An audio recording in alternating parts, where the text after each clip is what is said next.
জামাত ইসলামের পক্ষ থেকে আপনাদের সামনে হাজির হয়েছি। আমরা আল্লাহ চাই, সব লোকের শাসন চাই। আমরা আত্মবিশ্বাস রাখতে পারি।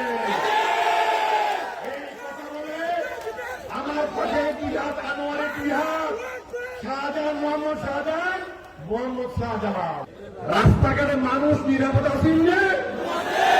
নমাসিন আর 12 বছর এই আইনে কি বলবো আইন নেওয়া পারি। দীর্ঘদিন জেল হাঁটি দেশভক্তি নাই, এর বিদেশের মধ্যে পালিয়েছিলাম, কিন্তু এদেশের পরিস্থিতি আমরা ঠিক করতে পারি নাই। আন্দোলন করে স্বৈরাচারকে আমরা ঠেকাতে পারি নাই, আমরা বিতাড়িত করতে পারি নাই। জুলাই বিপ্লবের নাম আপনারা শুনেছেন। 71-এ বাংলাদেশ স্বাধীন হয়েছে। সে রাওয়ালপিন্ডি থেকে স্বাধীনতা সার্বভৌমত্ব ঢাকায় আসার কথা ছিল, কিন্তু ঢাকায় আসতে পারে নাই। সেই স্বাধীনতার সার্বভৌমত্ব রাওয়ালপিন্ডি থেকে দিল্লিতে পৌঁছার এদিকে আসতে পারে নাই। পেরেছে? আমরা স্বাধীন ছিলাম, আমরা স্বাধীনতা আমরা পাই নাই। আমরা পরাধীন ছিলাম। দিল্লির কাছে বাংলাদেশের স্বাধীনতা সার্বভৌমত্ব জিম্মি ছিল। আমরা দ্বিতীয়বার স্বাধীন হয়েছি সে 5ই আগস্ট 2024 সালে। আমাদের ছাত্র ভাইয়েরা ছাত্র জনতার নেতৃত্বে সেই পুনর আন্দোলনে, সেই বিপ্লবে শেখ হাসিনা তার অস্ত্র নিয়ে পালিয়ে গিয়েছে, দিল্লিতে আছে।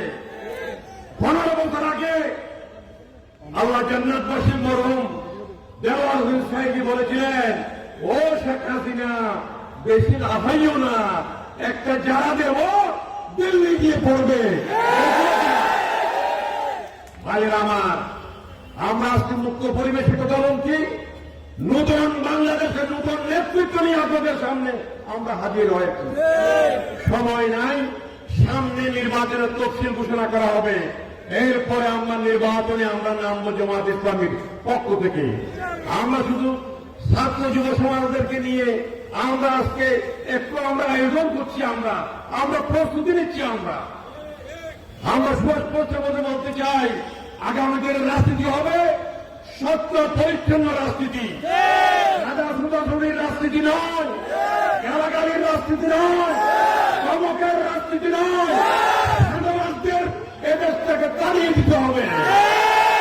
আমরা সাংবাদ মুক্ত একটি দেশ চাই, তান্ত্রিক অধিকার চাই, মানব অধিকার চাই। কিন্তু বিগত 50 বছরও সেটা হয় নাই। কেন হয় নাই? আল্লাহর আইনের অভাবে সেটা হয় নাই, সব লোকের শাসনের অভাবে সেটা হয় না। আমরা জামাত ইসলামের পক্ষ থেকে আপনাদের সামনে হাজির হয়েছি। আমরা আল্লাহর চাই, সব লোকের শাসন চাই। জামাত